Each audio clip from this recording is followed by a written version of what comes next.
Sir, theatre ನಿಮಗೆ ಗೊತ್ತಿದೆ sir. ನಮ್ಮಲ್ಲಿ ಒಂದು ಸಿಸ್ಟಮ್ ಇದೆ. ಗುರುವಾರ ರಾತ್ರಿ 12 ಗಂಟೆವರೆಗೂ ಥಿಯೇಟರ್ಗಳು ಆ್ಯಡ್ ಆಗ್ತಾ ಇರ್ತದೆ. ಇವಾಗ ಫೈನಲ್ ಆಗಿರುವಂಥದ್ದು ಮೈನ್ ಹೆಡ್ ಕ್ವಾರ್ಟರ್ಸ್ಗಳೆಲ್ಲ ಮಾಡ್ಕೊಂಡಿದ್ದೀವಿ. ಇನ್ನು ಬಿ ಸೆಂಟರ್ಸು, ಸಿ ಸೆಂಟರ್ಸ್ ಎಲ್ಲ ಇದ್ದಾವೆ. ಇನ್ನೂ ಬೇರೆ ಬೇರೆ ಚಿತ್ರಗಳು ಇರೋದ್ರಿಂದ ಕೆಲವೊಂದಷ್ಟು ಸೆಂಟರ್ಸು ಕನ್ಫ್ಯೂಷನಲ್ಲಿದೆ. ಬಟ್ ಮೈನ್ ಸೆಂಟರ್ಗಳೆಲ್ಲ ಕ್ಲಿಯರ್ ಆಗಿದೆ. ಇಲ್ಲಿವರೆಗೂ ಆಲ್ಮೋಸ್ಟ್ ಸಿಂಗಲ್ ಸ್ಕ್ರೀನ್ ಅಂತ ಬಂದಾಗ ಒಂದು 140ರಿಂದ ಒಂದು 160ವರೆಗೂ ನೆನ್ನೆಗೆ ಫೈನಲ್ ಆಗಿರೋದು.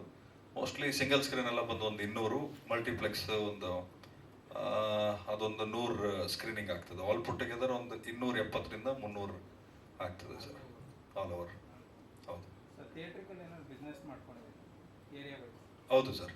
ಥಿಯೇಟ್ರಿಕಲ್ಲು ಹುಬ್ಳಿ ಏರಿಯಾ ಡಿಸ್ಟ್ರಿಬ್ಯೂಟರ್ಗೆ ಸೇಲ್ ಮಾಡಿದ್ದೀವಿ, ಅಂದರೆ NRI ಬೇಸಿಸ್ ಮೇಲೆ. ಇನ್ನು ಅದರ್ ಸೆಂಟರ್ಸ್ ಎಲ್ಲ ಬಂದು ಎನ್ಕ್ವೈರಿಯಲ್ಲಿದೆ. ನಮಗೇನೋ ಅಂದರೆ ರೈಟ್ ಸಿನಿಮಾ ರಾಂಗ್ ಹ್ಯಾಂಡ್ಸ್ಗೆ ಹೋದರೆ ಆಬ್ವಿಯಸ್ಲಿ ರಿಸಲ್ಟ್ ಬಂದು ರಾಂಗ್ ರಿಸಲ್ಟ್ ಇರ್ತದೆ.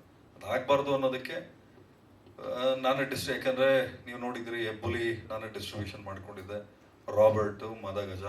ಸೊ ಈ ಸಿನಿಮಾನು ನಾನೇ ಡಿಸ್ಟ್ರಿಬ್ಯೂಷನ್ ಮಾಡ್ಕೋತಿದ್ದೆ. ಯಾಕಂದರೆ ಸರ್, ಸಿನಿಮಾ ಮಾಡೋದು ಎಷ್ಟು ಕಷ್ಟ ಇದೆ, ಡಿಸ್ಟ್ರಿಬ್ಯೂಷನ್ ಮಾಡೋದು ಅದಕ್ಕಿಂತ 10ರಷ್ಟು ಕಷ್ಟ ಇರುತ್ತೆ.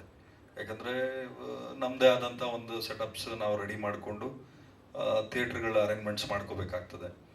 ಅದಕ್ಕಾಗಿ ನಾವು ಡಿಸೈಡ್ ಮಾಡ್ಕೊಂಡ್ವಿ, ಟೀಮ್ ಎಲ್ಲ ಸೇರಿಕೊಂಡು, ಯಾವುದೇ ಕಾರಣಕ್ಕೂ ರಾಂಗ್ ಹ್ಯಾಂಡ್ಸ್ಗೆ ಹೋಗಿ ಸಿನಿಮಾನ ಕಿಲ್ ಮಾಡೋದು ಬೇಡ. ಇವಾಗ ಉದಾಹರಣೆಗೆ ಸರ್, ಯಾರೋ ಒಬ್ರು ಥಿಯೇಟ್ರ್ ಒಳ್ಳೆ ಅಡ್ವಾನ್ಸ್ ಕೊಡ್ತಾರೆ ಅಂದ್ಕೊಳ್ಳಿ, ಅಥವಾ ಡಿಸ್ಟ್ರಿಬ್ಯೂಟ್ರ್ ಒಳ್ಳೆ ಅಮೌಂಟ್ ಕೊಡ್ತಾರೆ, ರಾಂಗ್ ಸೆಂಟರ್ಸ್ಗೆ ಹಾಕ್ಬಿಟ್ರೆ ಒಳ್ಳೆ ಸಿನಿಮಾ ಜನ ಬಂದು ನೋಡಲ್ಲ. ಇವಾಗ ನಿಮಗೆ ಗೊತ್ತಿದೆ ಸರ್, ನೀವು ಅಂದರೆ ಎಲ್ಲಿ ಬೇಕಾದ್ರೂ ಹೋಗ್ತೀವಿ.